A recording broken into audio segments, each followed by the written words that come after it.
Eh bien bonjour à toutes et à tous, ici The Marvelman. Aujourd'hui on se retrouve pour une vidéo consacrée à la série Secret Invasion dans son ensemble.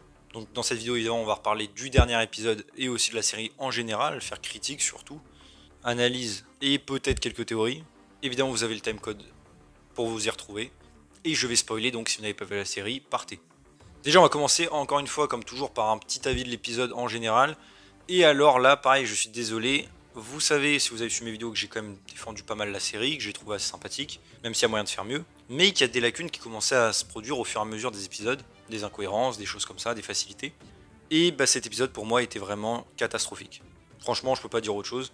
Encore une fois, après, vous savez, je vais rentrer plus en détail personnage par personnage en citant toutes les incohérences scénaristiques et il y en a un paquet. Mais franchement, là, c'était pitoyable. Et on retrouve évidemment le syndrome là, de la plupart des séries de Marvel Studios, avec des finales, enfin des finaux plutôt, épisodes finaux qui sont vraiment pas ouf. Franchement, pour l'instant, les seuls que j'ai trouvé bien, c'était WandaVision et Loki, en épisodes finaux, je parle. Et elle est peut-être Miss Marvel, qui était, je trouve, mieux que les autres épisodes. Mais sinon, pitoyable. Voilà, on retrouve le symptôme très simple de l'épisode rushé, qui conclut tout d'une manière franchement pas intéressante. Et on arrive à bout d'un moment avec le tout ça pour ça. Toujours un peu le même syndrome qu'on a chez Marvel Studios. Et je trouve ça vraiment dommage parce que c'est une série qui, pour le coup, pour moi encore une fois, hein, peut-être pas pour tout le monde, mais commençait bien, avec un thème sérieux assez assumé. D'ailleurs, le temps assumé est toujours là, hein, dans le dernier épisode.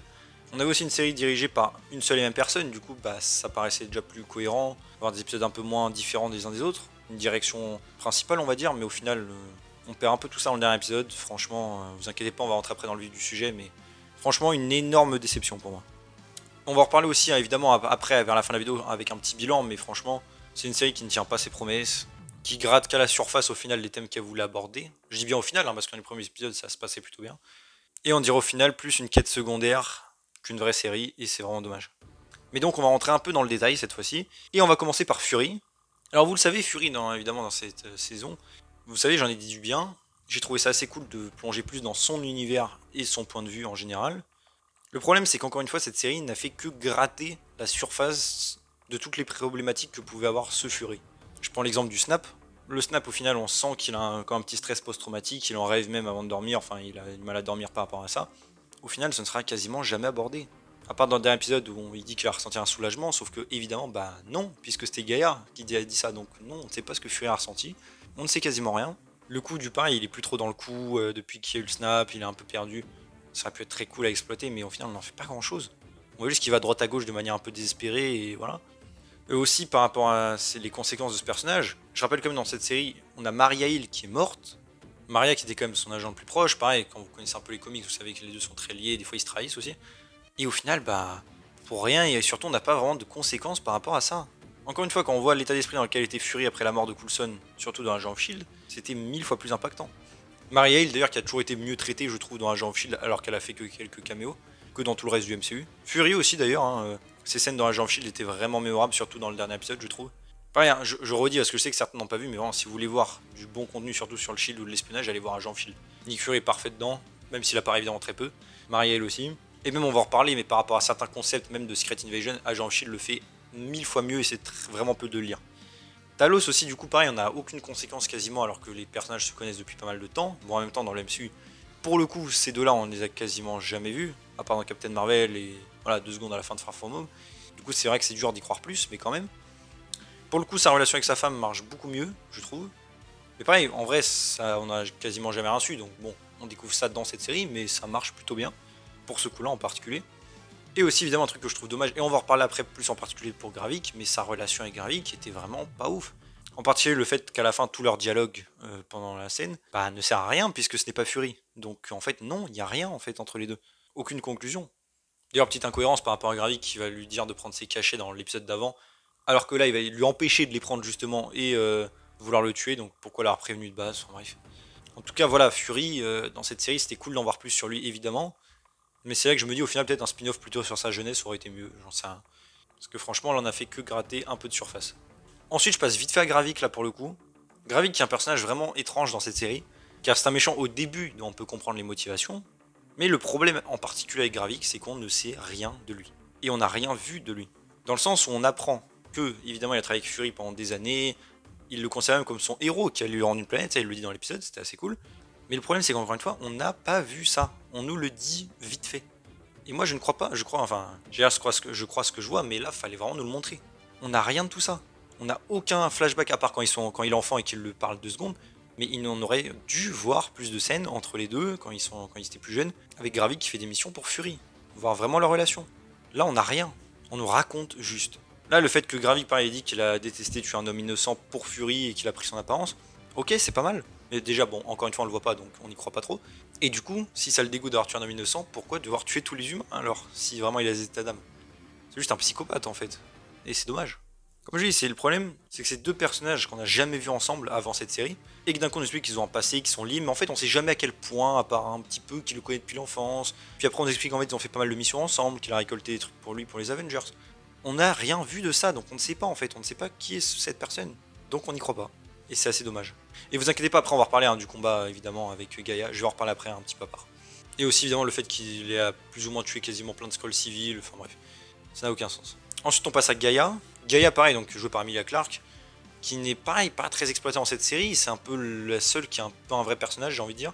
Pareil, je comprends plus ses motivations, tout ça, le fait qu'elle veuille vivre elle-même. Et le problème c'est qu'on n'a pas d'exemple vraiment montré de discrimination envers les Skrulls. Par exemple, je sais pas, une scène où elle était enfant et que je sais pas, quelqu'un d'autre aurait eu peur d'elle, ça aurait pu être cool, un petit bonus quoi. Parce que là, pareil, on nous en parle, mais voilà. On sent qu'elle hésite et tout, et qu'elle veut bien rejoindre son père, surtout quand elle apprend que sa mère est morte. Ça, en vrai, ça passe. Mais pareil, on n'a pas beaucoup de développement par rapport à Gaïa, et c'est assez dommage. Aussi, bon, alors après, parlant plus dans l'épisode, le fait qu'elle soit Nick Fury, je l'ai capté à la seconde où j'ai vu Fury commencer à tousser et prendre ses cachets, de ça, et qui galérait et que Gravik les a enlevés. Je savais donc que c'était Gaïa parce que Fury allait pas mourir. Et c'est dommage du coup, parce que comme j'ai dit, ça enlève tout l'intérêt de la scène entre Fury et Gravik, et leur conclusion et leur relation. Gaïa d'ailleurs qui semble savoir beaucoup de choses sur Fury, le fait de ce qu'il a ressenti pendant le snap et tout, bon après elle peut imaginer, mais voilà quand même. Le fait aussi qu'à la fin elle rejoigne Sonia quand même assez facilement, je trouve. C'était un peu osef et franchement, bon, on va reparler en théorie, mais je sais même pas ce que ça peut teaser. D'ailleurs j'ai pas compris à la fin, au passage, si quelqu'un peut me dire dans les commentaires. Là on voyait tous les gens morts là, enfin pas morts mais attachés avec les machines Skrull. Vraiment à la toute fin où il y a Gaïa et Sonia, je me demande où c'était, est-ce que c'était pendant la centrale nucléaire ou après, bon j'ai pas trop capté. Et aussi, encore une fois, avant de passer aux Avengers et au combat, surtout entre Gravik et Gaïa, je trouve ça un peu dommage du coup qu'il n'y ait pas eu de Skrull, parce que Gaïa aurait pu montrer l'exemple et diriger les Skrulls, on va dire, d'un côté plus cool, plus pacifique par rapport à la Terre. Ça aurait fait une bonne thématique, surtout par rapport à Talos et qu'elle prenne le relais de Talos. Au final, non, c'est juste un combat 1v1 où il n'y a personne qui voit ça, donc voilà, dommage. Tous les Skrullers qui ont disparu, on sait pas où, hein, ils ont été évacués apparemment. D'ailleurs, autre petite incohérence, quand Gaïa arrive déguisé en Fury au camp de Gravik, il y a toujours des gardes. Pourquoi les gardes voudraient tirer sur quelqu'un qui approcherait alors que Fury était attendu par Gravik? Pas très cohérent. Et d'ailleurs dommage par rapport aux Skrulls en général, les thématiques n'aient pas été plus abordées de qu'est-ce que ça leur fait de vivre vraiment dans le monde avec leur apparence d'humain et tout. Enfin, bref. À part peut-être la femme de Fury, mais voilà. Et alors on va passer surtout au moment là qui m'a fait sortir de l'épisode et qui contient vraiment une blinde d'incohérence. C'est du coup le combat Gaïa et Gravik. Combat d'ailleurs que j'avais plus ou moins prédit déjà, hein, ça me paraissait évident. J'étais pas sûr par contre que Gravik ait les pouvoirs aussi, mais il les a eu. Et alors on va commencer un petit peu pareil, incohérence par incohérence. Alors déjà Nick Fury a une fiole qui contient, j'étais pas sûr du coup de quels ADN il contenait exactement, il contient tous les pouvoirs mélangés. Déjà pas mal. On peut voir aussi qu'il a une liste de tous les noms, des noms qu'il n'est peut-être pas censé connaître, genre que l'obsidienne par exemple. D'où il connaît le nom de que l'obsidienne, bon, mystère. On peut remarquer aussi qu'il y a pas mal d'ADN présent. Parce que là, je précise quand même avant tout, cette fiole est censée contenir la récolte qu'ils ont pris pendant la bataille de Endgame. Le problème, c'est qu'il y a beaucoup d'ADN qui se retrouvent dans cette fiole qui n'existaient pas à la bataille de la Terre, comme Ghost, l'Abomination. Même la plupart des sbires de Thanos d'ailleurs, vu qu'ils ont disparu avec le claquement de doigts, je suis même pas sûr qu'ils aient pu laisser une goutte de sang. Alors oui, vous allez me dire pour l'Abomination et Ghost par exemple, Ghost était au Shield, l'Abomination emprisonnée, il peut avoir de l'ADN d'une autre manière. Certes, pourquoi pas. Le géant des glaces pareil. Le problème c'est qu'il n'était pas la bataille de la Terre et c'est spécifiquement dit que c'est des trucs récoltés de la bataille de la Terre. Donc non, ça ne marche pas. On peut voir aussi à un moment qu'ils ont les pouvoirs de Korg. Korg, je rappelle, qui ne saigne même pas, donc d'où ils ont son ADN. On l'a vu dans Thor 4, quand il s'est fait détruire par Zeus, Korg n'a pas une goutte de sang. Mais bon, imaginons. Donc déjà voilà, tout ça, ça m'a posé évidemment problème. Ensuite, autre petite incohérence avant le combat en lui-même, c'est du coup pourquoi les Avengers ne sont pas dans la série. Parce qu'au début, Nick Fury nous avait donné plutôt, entre guillemets, une bonne raison, qu'ils voulaient pas qu'ils soient là, qu'ils reprennent leur apparence, que ce soit encore plus la pagaille, on va dire, avec des clones et tout. Ok, pourquoi pas. Je peux accepter un petit peu ça légèrement. Ensuite, quand en Fury, là, il y avait la menace de fin du monde avec l'ADN des Avengers, je commençais déjà à me dire, ouais bon, là peut-être ce serait le moment de les appeler du coup maintenant les Avengers, parce que là on rigole plus. Mais bon, ok, pourquoi pas. Sauf que littéralement, Et faut pas oublier aussi que Fury disait que c'était son combat, machin, qu'il voulait pas les impliquer, tout ça, pour qu'au final, et bah, comment on règle le combat, ce qui est de la seule manière logique, des super pouvoirs. Donc Nick Fury ne s'est pas ramené pour le combat final, il a laissé quelqu'un d'autre faire ce qu'il avait à faire, alors qu'il disait dans l'épisode d'avant que justement il voulait pas le faire, mais bon c'est pas grave. Et aussi en plan un petit peu foiré, je rappelle quand même que au lieu d'envoyer des Avengers expérimentés et défoncer Gravik, qui avait pas de pouvoir à ce moment-là, enfin quasiment pas, il avait genre Groot, Extremis et tout, au lieu de le casser en deux en 3 secondes avec des Avengers qui l'attaquent par surprise, non, il envoie Gaïa, en prenant le risque du coup que Gaïa se fasse tuer, parce qu'au final le combat c'est juste un V1, Gravik aurait tout aussi bien pu gagner, donc en final c'était pas un très bon plan et Gravik aurait été surpuissant. Et comme j'ai dit, de toute manière, le fait que les deux prennent les pouvoirs, bah, c'est un peu risqué quand même. Donc très mauvais plan de la part de Fury. Et ensuite on passe évidemment au combat, alors là CGI pareil. Alors personnellement je la trouvais éclatée la CGI, très moche. Pareil le budget, on va en reparler après mais je sais pas où il est passé. Un combat pareil assez incohérent où ils utilisent des pouvoirs faibles, pour aucune raison. Au lieu d'utiliser direct les pouvoirs de Captain Marvel, ils utilisent des pouvoirs genre pareil une lame de glace ou les pouvoirs de Drax. Drax n'est pas un pouvoir, il a juste une petite force un peu supérieure. Ça n'a aucun intérêt quand on a des pouvoirs comme ceux de Hulk. On a aussi le pouvoir de Mantis qui marche sur Gravik, alors oui, dit comme ça, rien n'empêche que le pouvoir marche sur Gravik. Après, faut pas oublier que dans le MCU, on a quand même établi que Mantis, son pouvoir ne marchait pas sur des pouvoirs très forts ou que c'était très galère, comme Thanos ou Ego par exemple. Là, Gravik a tous les pouvoirs même de Hulk, ça marche direct, bon, admettons. On a aussi évidemment la mort de Gravik qui pour moi n'a pas vraiment de sens, parce que bon, il se fait juste percer un trou et il meurt. Je vous rappelle au passage qu'il a Extremis, vous savez. Extremis, ou quand même, pour tuer quelqu'un avec Extremis, c'est galère, faut au moins le faire exploser en général quoi. Je veux dire, faut y aller quoi, parce que les mecs ils se régènent. Non, là apparemment un trou ça suffit. Et aussi à part ça, bon ça c'est plus une critique personnelle, mais les rapports de force évidemment sont assez éclatés. On a toujours l'impression d'une espèce de petit combat de rue ou un combat avec un peu de pouvoir. Alors que les personnages sont censés être tellement puissants, on a rien vu. Juste l'incroyable Hulk. Regardez le combat entre Hulk et l'Abomination, les dégâts que ça fait. Bah là dites-vous que les deux là ils ont ça, plus tous les autres pouvoirs. Voilà. Franchement s'il y a un truc qu'on pourra jamais reprocher je pense à DC, qui font mieux que Marvel, c'est l'action. Les rapports de force dans Man of Steel étaient bien plus monstrueux et bien plus impressionnants, mais en restant tout à fait cohérents par rapport à la force qu'ils ont. Là, on a vraiment l'impression d'un petit combat faible, c'est ridicule. Et le problème, et c'est ça, c'est un bon pareil, c'est personnel, je préviens quand même, c'est qu'on a quand même un combat qui devrait, dans le concept, être assez cool, où les Skrulls se battent avec plein de pouvoirs différents. Ça pourrait être impressionnant et au moins, même s'il n'y a pas de rapport de force de ouf, être distrayant. Mais même pas. Et je tiens à dire quand même, bon, pareil, c'est mon avis, qu'on a déjà eu un concept comme ça dans les 4 Fantastiques et le Surfeur d'Argent, avec Johnny Storm, qui avait tous les pouvoirs des 4 Fantastiques pendant un petit laps de temps. Ce combat était pour moi 1000 fois plus impressionnant et plus cool et même plus kiffant à regarder que ce combat là. Donc là ils ont bien plus de pouvoir. Ça en dit long quand même je trouve. Puis pareil niveau pouvoir quoi, j'ai pas l'impression d'être en danger face à des gens comme ça et c'est ça le problème. Comment ça se fait que je suis plus impressionné par un Nobu dans Daredevil avec juste une lame et une chaîne qui vont dans tous les sens, alors que là c'est des gens qui ont des pouvoirs surpuissants cosmiques. C'est qu'il y a bien un problème de mise en scène. Ensuite aussi parlons un peu du président et de la situation des Skrulls futurs. Alors bon le président évidemment qui après ça déclare la guerre aux Skrulls. J'ai pas dit que c'était forcément cool, mais c'est tout à fait logique. Fury, évidemment, qui est triste et qui dit au président, mais pourquoi vous faites ça? Je sais pas, Fury réfléchit un petit peu. Le président, il a eu une attaque par des aliens. Des aliens qui peuvent prendre l'apparence et qui ont déjà infesté le gouvernement. Et évidemment que le président, il va vouloir leur déclarer la guerre et pas leur dire bienvenue. Enfin, il y a un moment, il faut être logique 3 secondes. Et ça montre aussi, du coup, que le plan de Gravik, bon, même si c'est logique, puisque c'est le méchant, était foireux. Que ça a au final attisé plus la haine qu'autre chose. Mais il y a un moment, Fury peut pas faire le choquer et dire au président, ah, mais faut faire mieux que ça comme avec les Flag Smashers, alors que non. Et le problème aussi par rapport aux Skrulls, bon ça le président le sait pas, mais c'est que tous les Skrulls ont participé aux attentats quasiment. Les seuls qu'on sait qui n'ont pas participé, c'est ceux sur Saber, Talos et la femme de Fury. Parce que Gaïa elle participait aussi à l'époque. Et au final tous les Skrulls qu'on sait plus ou moins là étaient complices de Gravik. Donc si le président a quand même un peu raison, techniquement, d'être méfiant des Skrulls, puisque tous étaient méchants là pour le coup. D'ailleurs c'est une fin que je trouvais très rapide et je pense qu'il n'y aura pas de conséquences par rapport à ça.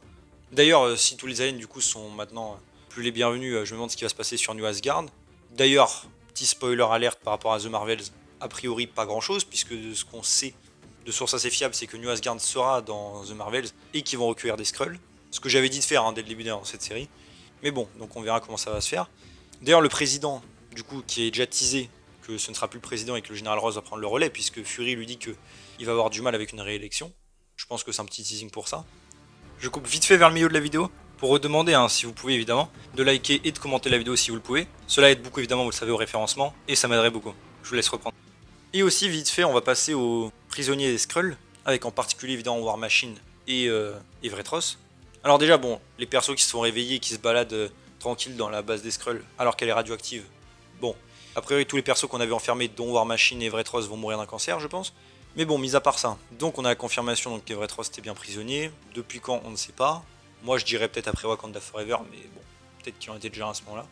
Et surtout vient l'apparition de War Machine. Et c'est vrai que pour le coup, en particulier pour War Machine, c'est très frustrant, car on n'a aucune réponse, en tout cas dite vraiment, depuis quand c'est un Skrull, qu'il est prisonnier.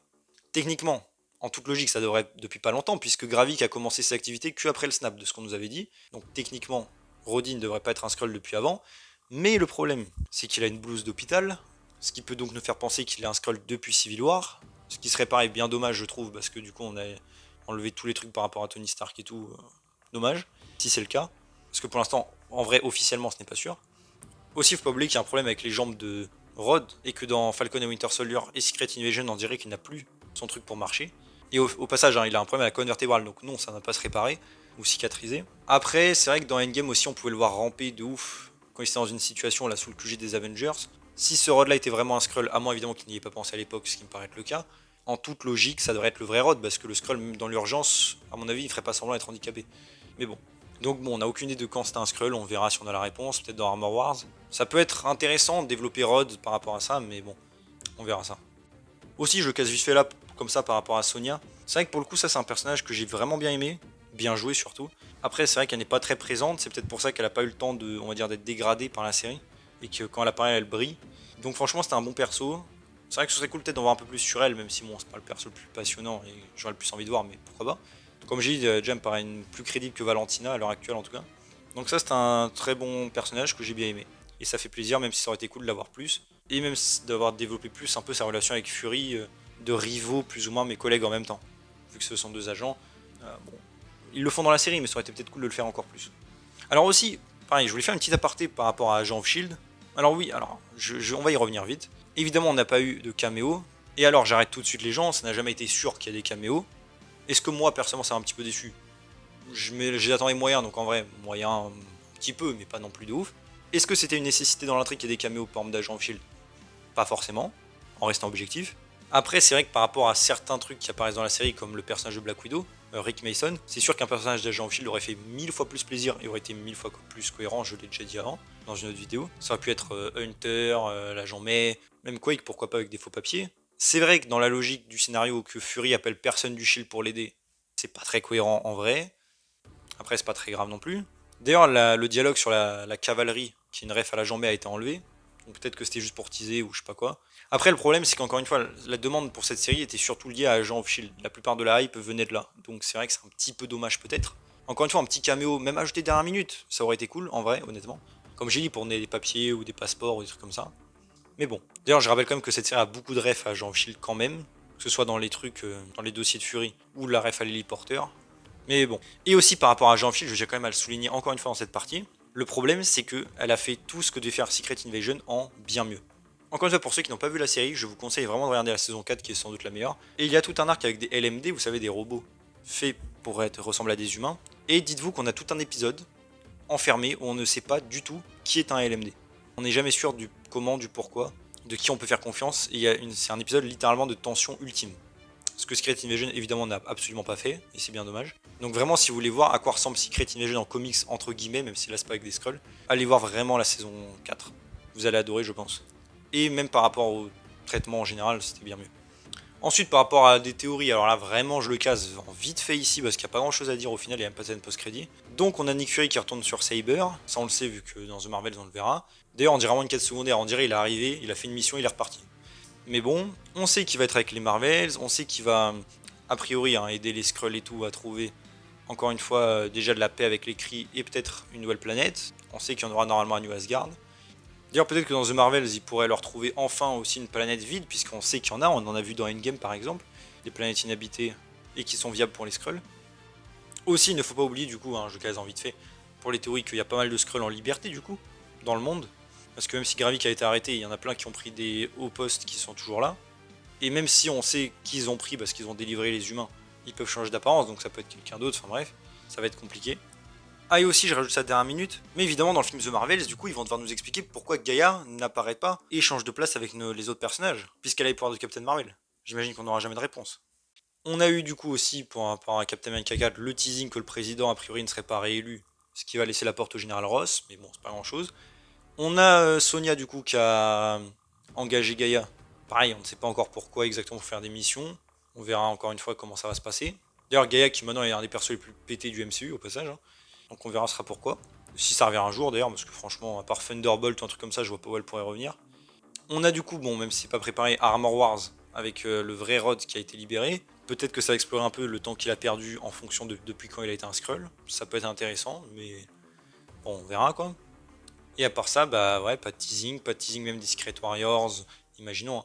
C'est un personnage d'Agent Shield ou quoi, donc pas grand chose à dire, malheureusement. Donc ça c'était pour les théories, maintenant passons un peu en bilan. Du coup en bilan de cette série, bah franchement, pas terrible. Des bonnes idées qui n'ont pas été exploitées évidemment jusqu'au bout et qui ont été grattées en surface. Final bâclé et rushé, on nous montre pas assez, on ne connaît pas assez les personnages. Un truc que j'ai dit aussi dans d'autres vidéos, c'est qu'il n'y a pas eu de build-up, puisque Nick Fury et Talos, on les a quasiment jamais vus ensemble. Les autres Skrulls, on les a jamais vus du tout. Maria Hill, bah, pareil, on l'a vu bâcler un petit peu. Si on avait du teasing dans d'autres projets du MCU, avec des Skrulls qui remplacent petit à petit, comme ils l'ont fait d'ailleurs dans les comics ou même dans la série animée Avengers et tout, ça aurait été beaucoup plus impactant parce que là on dirait vraiment un truc qui spawn et qui disparaît. On dirait un film et pas une série évidemment coupée en quelques heures, ça fait genre 4h30. Ça n'expose pas les idées, ça ne tient pas non plus sa promesse de qu'on ne saurait pas qui est un Skrull, à qui faire confiance, tout ça. Encore une fois, si vous voulez voir un exemple de comment on fait ça, allez voir Agent of Shield saison 4. Là, on a eu rien de tout ça, mais c'est même pas un truc un peu gâché, un peu mal fait. Non, non, on n'a rien eu de ça du tout. Aucune scène n'a été faite comme ça. Il y a juste Rod et Rod, tout le monde savait que c'était un Skrull avant même que ça commence. Donc non, on n'a rien vu. Aussi, on a une série qui n'est pas vraiment finie parce qu'il y a plein de Skrulls qui restent, on ne sait pas du tout ce qu'ils sont devenus et ils peuvent faire absolument tout ce qu'ils veulent. Donc franchement, ça c'est dommage. Encore une fois, on se dit tout ça pour ça n'a pas raconté grand chose. Pour l'instant, il n'y a pas de conséquences. C'est arrivé, c'est reparti et on ne gardera pas ça en mémoire en particulier. Enfin, après chacun ses goûts, mais voilà.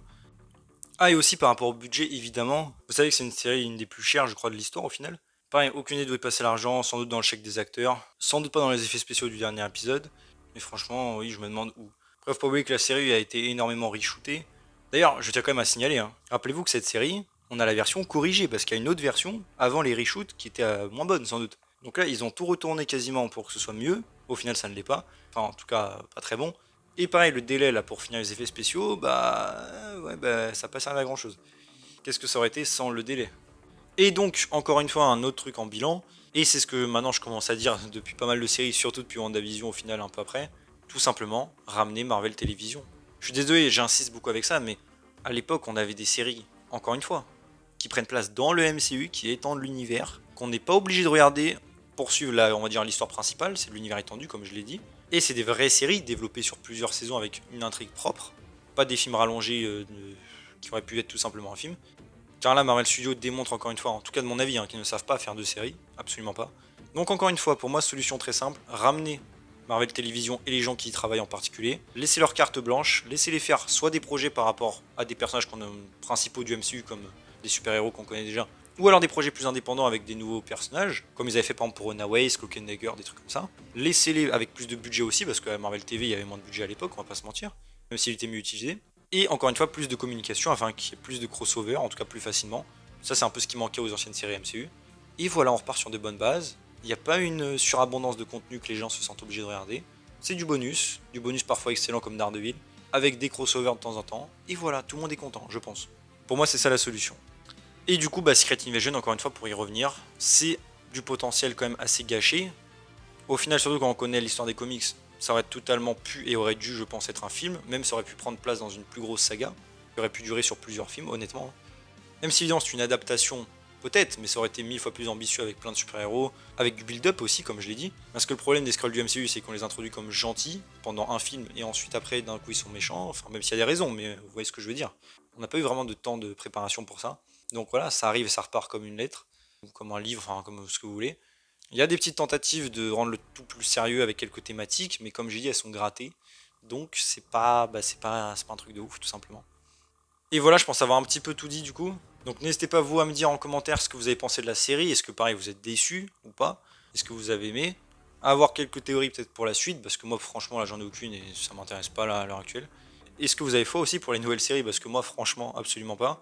Et là, ouais, je suis pas très rassuré, hein. Vraiment n'hésitez pas à me dire vous ce que vous en pensez.